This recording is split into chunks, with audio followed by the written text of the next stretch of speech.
How can I reach my teenager right now?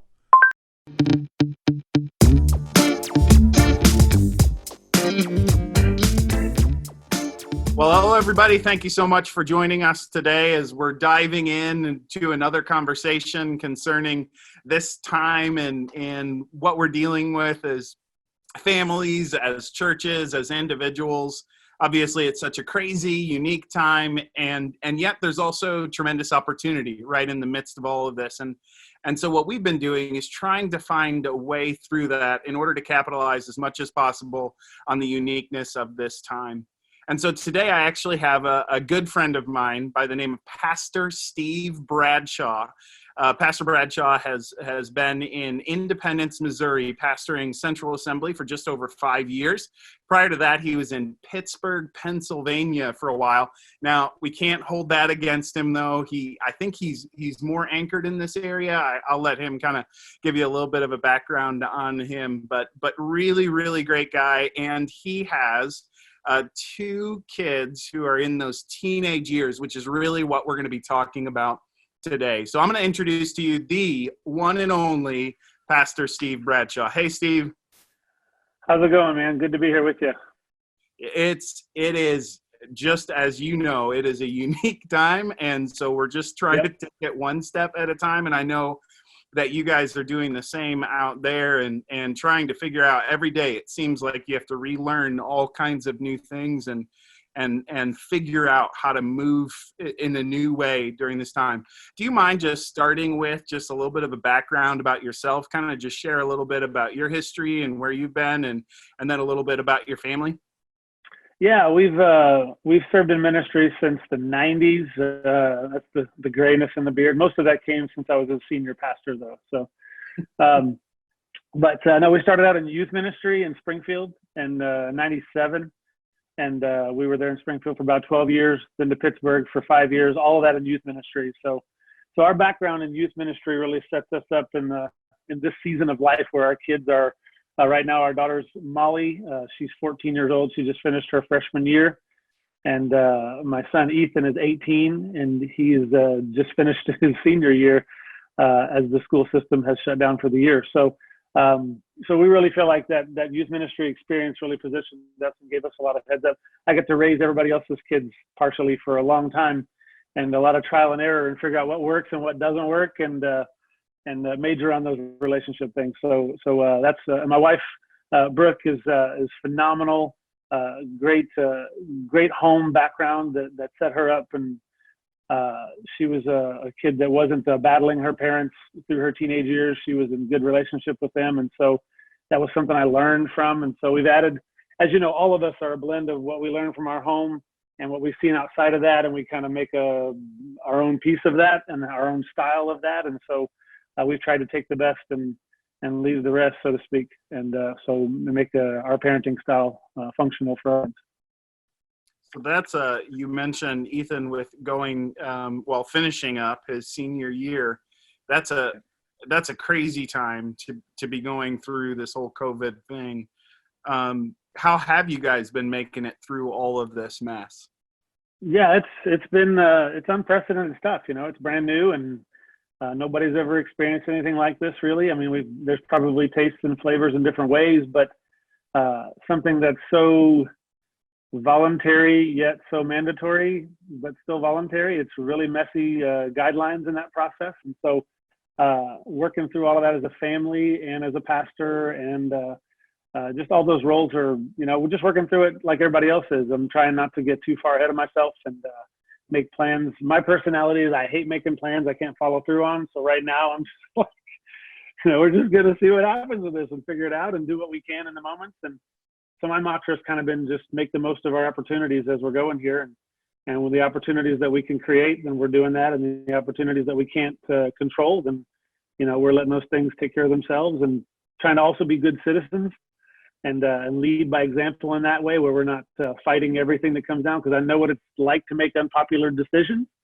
And so I really appreciate it when people understand the thought process that goes behind it and trust some decision making. And so we're working through it that way, trying to guide our kids that way too. With Ethan's senior year, man, it's been challenging. Just his last day of school, he didn't even know it was. We were sure he was going to go back, and now it's done. The school system is closed, and so his senior year is over. He's walked the halls the last time. He celebrated not having to eat any more school lunch, so he was excited about that.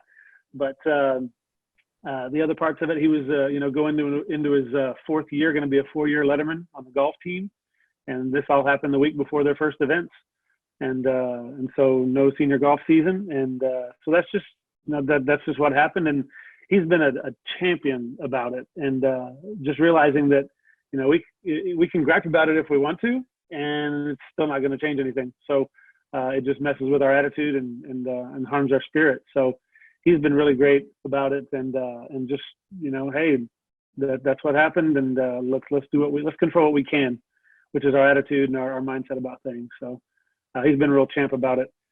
In fact, all of my parenting discussion here, I have to just preface all of that with saying my kids are, everybody thinks their kids are great, obviously, but my kids are off the charts, balanced, phenomenal, sweet, spirited people. And so I don't know, I'll give you all my thoughts and share what I've done, but it's always a blend of personalities and people and situations. And man, they're rock stars. They're phenomenal. And how they've handled this and how they're going through it. And my daughter is just, she's reinventing herself every day. This morning, I got up and she had discovered her brother's digital camera that he had shelved a while back. And so today she's becoming a photographer. She's just photographing everything in the house. As she's walking around, the dog is a superstar. She's just running around doing that. This past week, it's been painting in watercolor. So she's picked that up all of a sudden, just found some stuff in her closet and broke it out. She's just in her room, just locked away, enjoying the world that she has up there, just doing her thing. And just from day to day, she learned the ukulele a couple weeks ago. She just picked that up and started strumming around and playing a little bit of that. And so every day it's a new adventure for her. My son's 18, is a little bit different. He'd rather have a ball. In fact, there's usually a ball bouncing in the house somewhere. So I'm trying to, like, why are you bouncing that? Like, that doesn't go here. But anyway, so it's just managing those things and giving them space, but also structuring time together and just trying to walk through things together. Realize we're in this together, and we've never done this before, and we're going to come through it as a family. So yeah, and obviously you do. You've been intentional with your family, making connections and all of those things. Just for people who are walking through this with teenagers, which this is a safe place because we're only going to be posting this on Facebook. From what I hear, teenagers aren't on Facebook anymore. So I think we're safe. I don't know if that's true. That's just what I've been told. I'm sure I should know that information. But what advice would you give for other parents who are trying to, during this time, maybe connect with their teenagers? Do you have anything that you would say, man, this has really worked for us? Or what kind of advice would you give?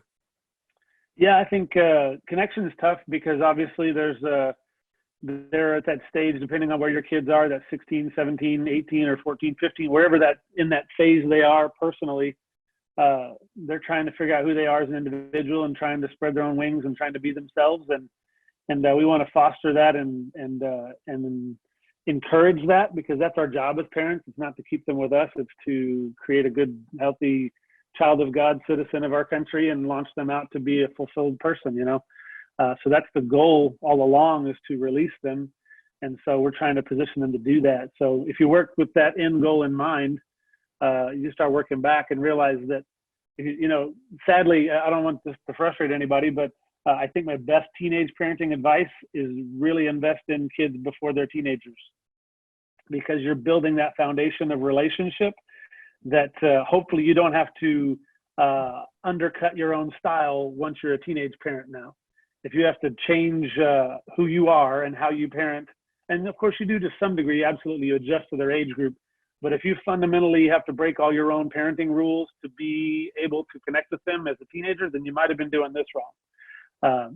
When they're younger, you can trick them into stuff. You can say the thing that they don't get it, and you work it out and you rule over it. Or maybe I've seen a lot of parents go with the might is right theory, that I'm bigger and this is my house and this is the way it's going to be. and all of a sudden they turn 16 and they're bigger, or 18 and they're bigger, and now those rules don't work anymore. You're going to try to fall back on relationship, and if you have it, you can. And if you don't have that relationship, if you just got a set of rules, then you're going to have a really tough road with them. And so my encouragement is to back into that as early as you can, back into that stage of where they're that grade school age. My toddling advice is win early, win often, and then walk them through that grade school season so that there's always a relationship there.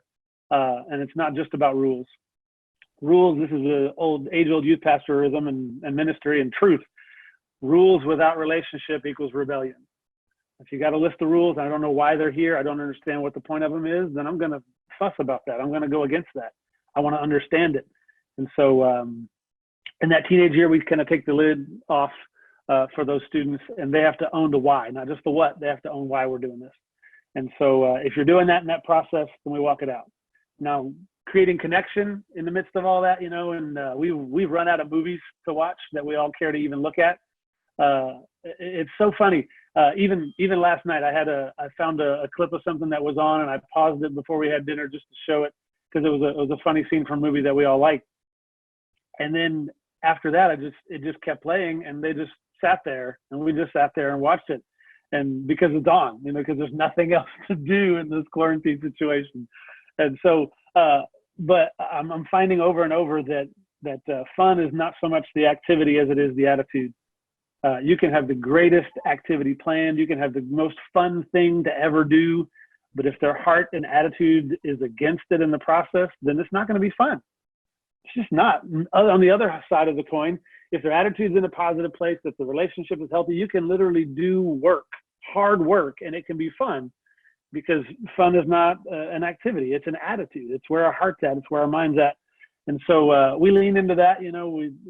We've tried to get some board game action going, and they're like, whatever. But once we're playing it, it's fun, and we have a good time. It's getting permission on the front end is sometimes a struggle. But we've initiated some of that, knowing that once we're engaged in the process, it's going to be good, and we'll enjoy it. But it's, it might be pulling teeth at times to get them to the table, so to speak. So this has been a big season for us. I mean, our schedule as pastors with 2 teenagers in the house, it's hectic and busy. And this has changed all that fundamentally. And we were looking, before with my son working evenings, his job, he works at Planet Fitness. And so they've shut down and sent him home.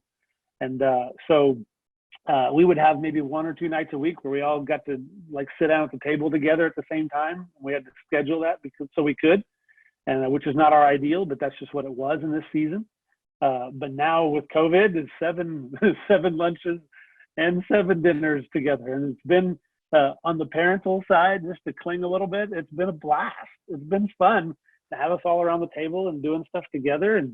And I've been appreciating that. My wife's been appreciating it. And we've been kind of, wow, what a sort of blessing this is as my son's about to step out of the nest, so to speak, to have this time where we just get to just log some miles and spend time together. So the end of every night has been Star Wars, Clone Wars, the cartoon version.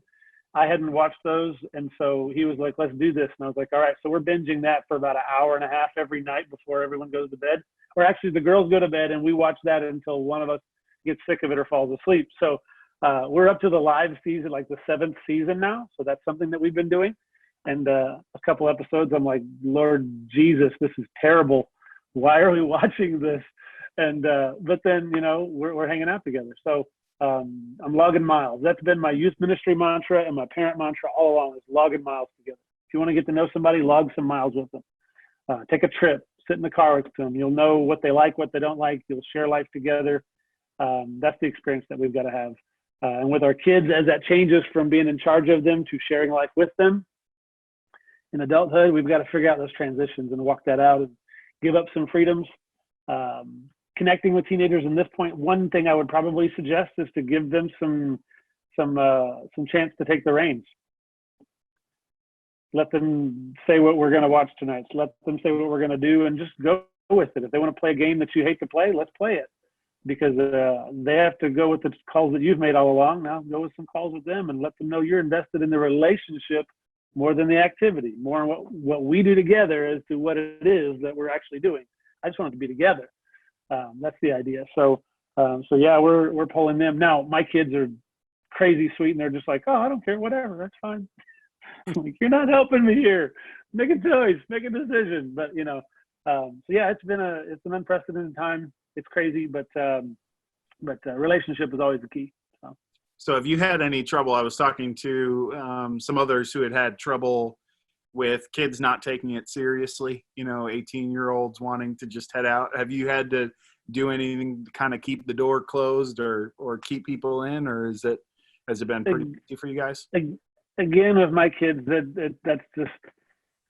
that's not an issue.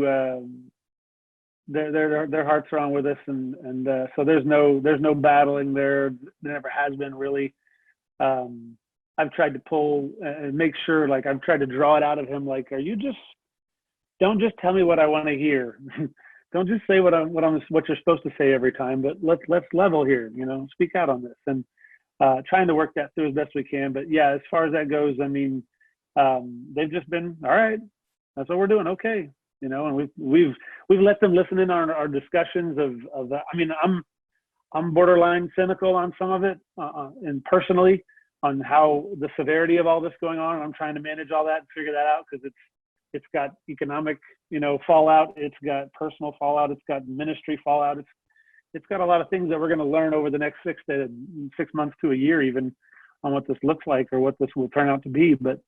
And so I'm letting them hear some of that discussion, because he's 18 and he's got to formulate his opinions on this, and they've got to be well informed. And so I'm great, and this is my personality. I'm great at taking both sides of an argument a lot of times, and worrying myself to death on that, which is not a bragging thing. That's a sad thing at times, because I can be fully against and fully for something at the same time, because there's good reasons on both sides. But I think trying to verbalize that and illustrate that for them is helping them to figure out how they come to conclusions on that, and forming that out. So talking that out, letting them see, yeah, this might be overreacting, but if everybody, and here's a wonderful parenting phrase I've always used: if everybody did what I'm doing, would it be okay? If everybody took the action that I'm doing, would that cause a problem? If we all ran through the store, would that cause yeah. So let's manage our behavior that way a little bit. It's a little bit social focused, but it's reality. So in this process, I'm trying to get them to see, yeah, this might be over the top, but we're going to try to comply with this as best we can, and see what happens down the road. So thinking through it, but thinking out loud, not just making a parental decision off in the distance and then just handing out the ruling, but walking this out together, especially for that 18-year-old. Yeah. And we're also blessed in this setting, because our 18-year-old is the boy and our 14-year-old is the girl. We all know those maturity scales. She's right there. If it was the girl and the boy, it'd be here and here, but because of this, they're able to, and birth order, the younger one always picks up quicker along. The first one's the trial and error. The second one's we figure this out. Yeah. So all those kind of things are there. So we're able to speak to them in a really, really cool place that God's allowed us to be in this season, to work with them both. Yeah. Do you mind if I just really quickly focus on that side of it, the spiritual side of it? I mean, because it's obvious that you have sown a great deal into them, having been a part of youth ministry for 18 years, and then parenting, and now pastoring, and all of those things kind of mixed together. What would you do, or what would you say to parents to just encourage, how to encourage their teenagers, maybe spirituality during this time? Yeah, that's a really challenging aspect as a parent. And then for you and I, Alan, that kind of compounds as pastor as well, because they're PKs. And so they have that added mix to the equation, which most kids aren't really dealing with. But yeah, when we're trying to encourage that, I mean, obviously they got nothing but time right now, and I'm trying not to over pastor pile on them, but trying to guide them into that, trying to, number one, set an example. They got to see me in the Bible. They got to see me in the Word, not just for work, but see what I'm doing and hear what it is that I'm processing, so I can lead by example. I can't tell them to do stuff I'm not willing to do myself, or I'm not doing myself. So I got to be in the Word and finding opportunities to do that.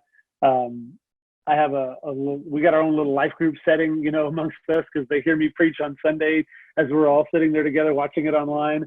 And then I'm, trying to follow up on that a little bit, but not go, drag them into the depths of where I'm trying to go as as a parent and pastor and all that, but I want them to get it. I want them to own it. And so we're pushing into just checking in occasionally with them. Hey, where are you guys, where are you at in your reading? What are you doing on this? How's this going? Lean into this a little bit. We're just trying to coach them along that process. And some of the parents might be even more hands-on, which in that relationship is it's a good thing to do. Pray with them, walk through this together with them. Since we've got all these family meals together, man, a few pastoral parental prayer times at the meal table, while the food's cooling down a little bit. It's hot out of the oven, and so I'll stretch a prayer and start coaching them a little bit on who else is in our mind. We're praying for those who are healthcare workers. We're praying for those who are seniors and elderly in our church who are susceptible to this more so than others. And other situations that arise, I'm bringing them to their attention. So we just try to heighten their awareness of that, because honestly, as an 18-year-old, if I force rules at this situation, they're just rules that are going to fall off. They're just rules that he either owns for himself now or he doesn't. He's got to find out what he's going to do. He's got to walk that out. Now, the 14-year-old, again, we're working with those patterns and those seasons of life. And so we're seeing that. And then boy, girl, also different, all those things. And, getting the girl to sit down and read is probably a little easier than getting the boys to sit down and read and dig into that. So creativity and finding formats and ways and follow up. I wouldn't drive it down their throats, because we're here all the time. So here I am, I'm here again, I'm back. Yeah. You're going to make them sick of it, And so I've got to manage that interaction with them and realize that they're, I'm not talking to my staff here. I'm not talking to Bible college graduates here. I'm talking to my kids. These are people who maybe they'll do vocational ministry, maybe they'll not, but ultimately they have a relationship with Jesus that needs to be built on time and prayer and looking at the Word. So our youth ministries partnering in with that. I get to coach our youth pastor as well, and so they're funneling ways and creating opportunities for kids to have relationship and lead them in the Word. Worship is probably the biggest challenge in this, because it just feels awkward from what we're used to. We're just used to a different setting, a different vibe of how we get into worship and how we engage that part of our experience with God. And so that's been a challenge that there's nothing like, for some settings, the former youth pastor, there's nothing like 13,000 people at National Youth Convention, shouting a little louder, raising our hallelujah. There's nothing like that. And so that's a powerful moment. But you and I as pastors know that the rubber meets the road when we come home and I either worship the Lord on my own or I don't. Right. Whether I lift my voice to Him, or maybe I'm not a singer. My wife and I are super musical, and my son doesn't sing. He can sort of sing a little bit, but he's not leaning into that. And so that's been really challenging for us. Like, this is how it could be. And he's like, nah, okay, because he doesn't want to raise his voice and sing that way. So maybe singing's not his thing. So we're figuring out different ways that he can worship the Lord and honor Him that way. Obviously lifting his voice and his heart, but that's been a challenge, probably one of the biggest in our typical practices, is that's been really disrupted and changed. So we're trying to engage them in ways and just keep it in front of them. Yeah. So good. Keep it in front of them constantly, but at the same time, not shoving it down their throats. Good. There's some good stuff here. I've been scribbling along and writing down notes. Any other final encouragements? Just like a brief encouragement for parents of teenagers, just one final word you'd leave them with. Man, in this season, this is a marking season. This is our kids' 9/11 type moment. For us, maybe in our season of life, that 9/11 moment, or those major global attention-grabbing situations, those time markers, so to speak. This is that, and how we parent through this and how we walk through this in relationship will be a marker that they'll look to, and they'll feel that. They're going to interact with that. They're going to own that process. This is going to be how they took this and how this went. And so as fathers, set the spiritual tenor in your home. Set that pace.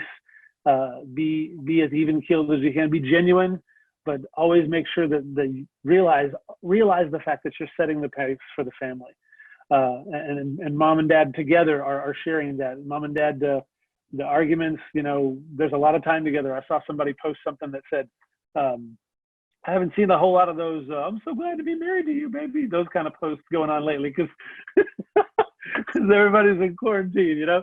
So we got lots of time together.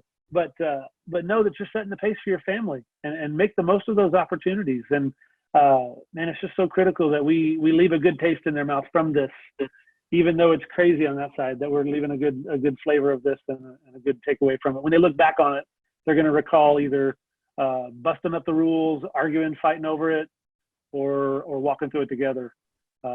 So I would challenge you to make it happen where it's the good side of it. Awesome. Well, thank you so much. And thank you for the good, just not just advice, but also encouragement and really some spiritual direction as well. And thank you so much for taking the time to kind of sow into the people of praise and parents who are maybe pulling their hair out right now. And so thank you so much for doing that. Thank you for taking the time. You're a blessing, man. Hey, thanks for the invite, man. I appreciate it. And hopefully it's helpful to somebody. And again, this is all unprecedented. We're all walking it out at the same steps. So pray hard, mom and dad, pray hard. Yeah. Well, we're definitely doing that. Well, thank you, Steve. Appreciate it, man. Yeah. Bye-bye.